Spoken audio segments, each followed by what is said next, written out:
नमस्कार, आप देख रहे हैं दैनिक साथी हरियाणा। आज हम अपनी खास खबर में चर्चा करेंगे पर्ची खर्ची के मुद्दे पर। पर्ची खर्ची के मुद्दे पर पिछले कुछ सालों से प्रदेश में खूब चर्चा हो रही है। जब भी सरकारी नौकरियों की परीक्षा के परिणाम घोषित होते हैं तो लोगों को यह कहते सुना जाता है कि अब खत्म हो चुका है पर्ची खर्ची का जमाना। हाल ही में पिछले दिनों सरकारी नौकरियों का परिणाम घोषित होने के बाद तो यह मुद्दा और ज्यादा चर्चा में आ गया। वर्तमान सरकार का दावा है कि पूर्व सरकारों में बिना पर्ची खर्ची के सरकारी नौकरी नहीं मिलती थी। वहीं विधानसभा में पूर्व मुख्यमंत्री भूपेंद्र सिंह हुड्डा ने सरकार से कहा कि मुख्यमंत्री सबूत दे कि कांग्रेस के कार्यकाल में पर्ची खर्ची चलती थी। आइए आज इसी पर्ची खर्ची के मुद्दे पर विश्लेषण करते हैं। आखिर क्या है पूरा माजरा? सरकार सही कह रही है या फिर विपक्ष है दुरुस्त? सरकारी कामकाज और सरकारी नौकरियों की भर्ती में मनोहर सरकार द्वारा पारदर्शिता तो बरती गई है, इसलिए प्रदेश के हर गरीब मोहल्लों में यह चर्चा आप सुनते होंगे। जिन लोगों को नौकरियां मिली हैं उनके परिजन अक्सर चौपालों में यह चर्चा करते देखे जा सकते हैं। हरियाणा में अब लद चुका है पर्ची खर्ची का जमाना। जनता अब खुद महसूस कर रही है कि उन्हें सरकारी कामकाज करवाने और सरकारी नौकरी पाने के लिए न तो किसी की सिफारिश की और न ही किसी को खर्चा देने की जरूरत पड़ रही है। लेकिन इसके बावजूद पूर्व मुख्यमंत्री भूपेंद्र सिंह हुड्डा विधानसभा में सवाल खड़े कर रहे हैं। हमारा भी मानना है कि विधानसभा में इतना बड़ा सवाल उठाने से पहले पूर्व मुख्यमंत्री जी को अतीत के पन्ने पलटकर जरूर देख लेना चाहिए था।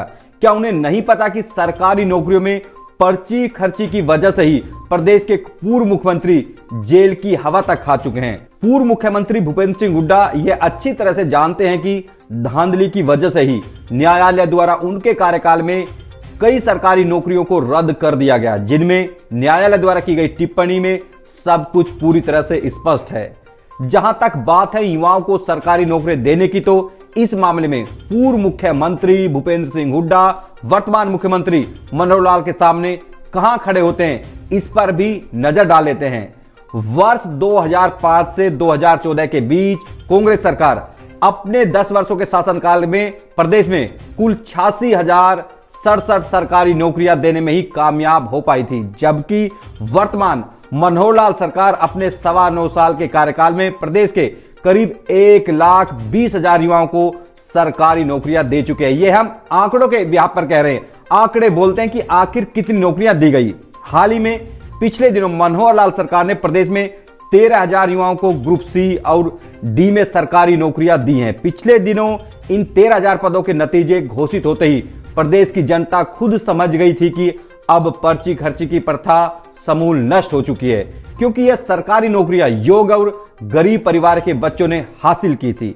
इससे संबंधित प्रदेश में कई वीडियो भी वायरल हुए थे, जिनमें लोग खुद पूर्व की सरकारों में पर्ची खर्ची की प्रथा का सबूत देते नजर आ रहे हैं। अब आपको यह भी बता देते हैं कि योग्य लोगों को मनोहर लाल उनका हक देने में आखिर कैसे कामयाब हो पाए।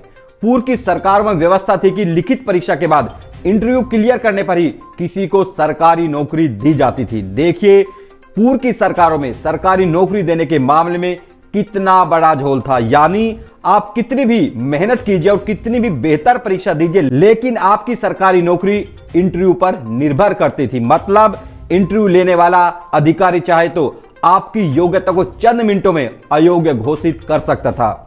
अब आप अच्छी तरह समझ सकते हैं कि इस व्यवस्था के पीछे एकमात्र कारण पर्ची खर्ची ही हो सकता है। इस पर्ची खर्ची की पूरी तरह समूल नष्ट करने और योग्य व्यक्ति को उसका हक देने के लिए मुख्यमंत्री मनोहर लाल को सरकारी नौकरियों की भर्ती प्रक्रिया में काफी बड़े बदलाव करने पड़े। भर्तियों में पारदर्शिता लाने के लिए मनोहर लाल ने सीटी यानी कॉमन पात्रता परीक्षा की शुरुआत की। इसके साथ ही उन्होंने ग्रुप सी और डी की नौकरियों में इंटरव्यू सिस्टम को खत्म कर दिया। इतना ही नहीं, मनोहर लाल ने ग्रुप सी और डी के कर्मचारियों का कॉमन कैडर बनाया। अब बात करते हैं ठेकेदारी प्रथा की। पूर्व की सरकारों में भी विभिन्न सरकारी विभागों में ठेके पर कर्मचारी काम करते थे। इन कर्मचारियों को अक्सर सरकार और ठेकेदारों पर शोषण करने का आरोप लगाते देखा जा सकता था।